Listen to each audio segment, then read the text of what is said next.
Havendock tips. This is a great game. I really love playing it. It's a resource management game, so you're going to build structures such as food preparation, storage, water purification, all that sort of things. And you're going to be attracting people to your settlement, which is not very large. So first of all, you want to build multiple storage units in different parts of your settlement so people carry items a shorter distance. So you don't want to have your storage units all in one place. You want to have some storage near your water, some near your food, some near your mining, etc. Because, for example, they'll take a fish, cook it, and then put the cooked fish back into storage. It's better to have them do that in one storage unit that's near the cooking place. And the same with the water. They're going to pump water, put it into storage, and then remove the salt, the desalination, and you want it to all be close together. You don't want them to have to walk a long distance to store something and then walk a long distance to pick something up. As far as I have seen, they only carry one object per trip. Settlers can walk between structures. They do get stuck, but they can walk between most structures. Whenever you happen to be near a building, click it and process something if no one else is running it. For example, with the charcoal, it's just so much more productive to go and walk there, load up 12 planks, and get it running and let them go and store all the output, all the charcoal. And the same thing with pumping salt water. Sometimes it's just better for me to go and do all the pumping and let them do everything else. Spend your iron carefully. Bridges need to be built carefully. You want to be very careful at the beginning of the game. You're going to have a lot of wood, but iron is going to be difficult to come by.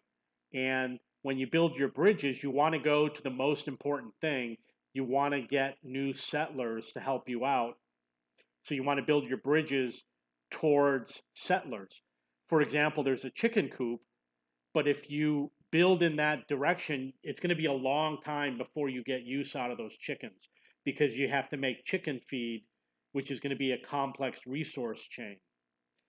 You can pass through objects by clicking on the adjacent object and working it.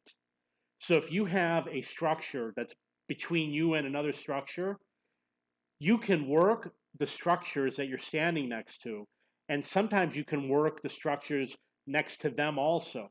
So you will pass through the structure, and then when you're done working on it, you'll return to where you started. In order to offer food or another item to a new settler, you have to have it in your personal possession, not in storage. So if a settler comes and says, I want some water, you have to have it in your personal possession, which is a bag on the upper right of the screen. Floating crates may contain 10 times the resources as floating wood planks. You can work a building. So obviously if you see a crate, go for it because it's like getting 10 planks. You can work a building, walk away, and keep the window open and continue to work that building even if you have walked far away. So if you select a building and then you start walking, the building stays open and you can still manipulate what's in there, even if you walk far away. New settlers come in by raft at a dock. They will ask for food or water. If you place a storage near the dock, it will be easier to remove the items from storage to give it to the new settlers. Just a suggestion. Houses can be built on top of each other to add more living spaces. So far, I've got 3-story high houses. Check every building, including storage, to see if a settler is assigned to it. I have some buildings that don't have a settler assigned to them. If you spend more time and build upstream, you have more chances and time to collect floating debris. It's important early in the game because when you start the game, you're downstream. You just catch things as they're about to disappear.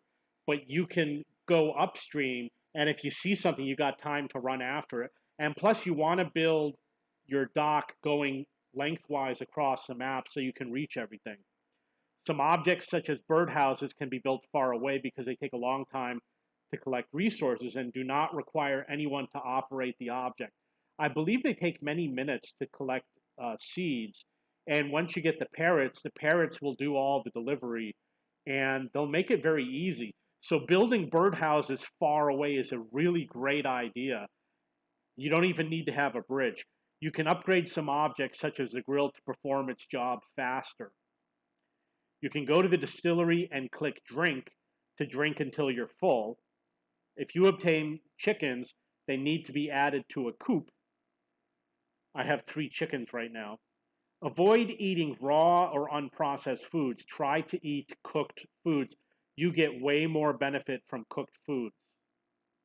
You will hear a horn honk twice when a trader arrives.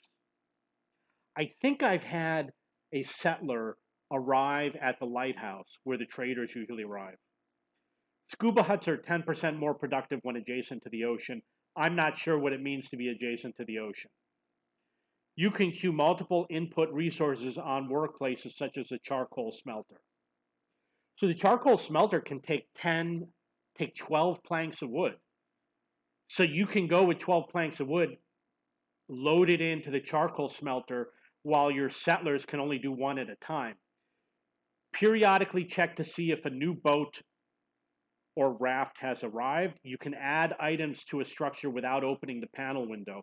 If you build the storage right next to a structure, all they do is stand there and they move add, add, add, add, add. They add very quickly if the storage is right next to the industry.